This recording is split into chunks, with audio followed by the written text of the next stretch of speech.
channel guys, wala namang nagtatanong ano, pero ngayon lang ulit ako lalabas after 4 days. At pakita ko sa inyo ang acting OOTD. Tignan nyo naman ang suot natin. O, diba? Kung ano lang masuot.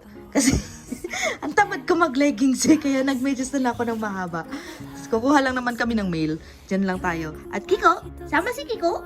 Okay, let's go! Alam nyo guys, ngayon lang kami nakalabas ulit dahil sobrang lamig nitong mga nakatang araw, kaya hindi kami naglalakad sa labas. Nakakamiss yung amoy. Ang simoy ng hangin sa labas. Kanina nga binuksan ko lang yung bintana tapos huminga-hinga ako dun. Kapag dumadaan kami dito sa pwesto na to, laging amoy Popeyes fried chicken. Ang bango.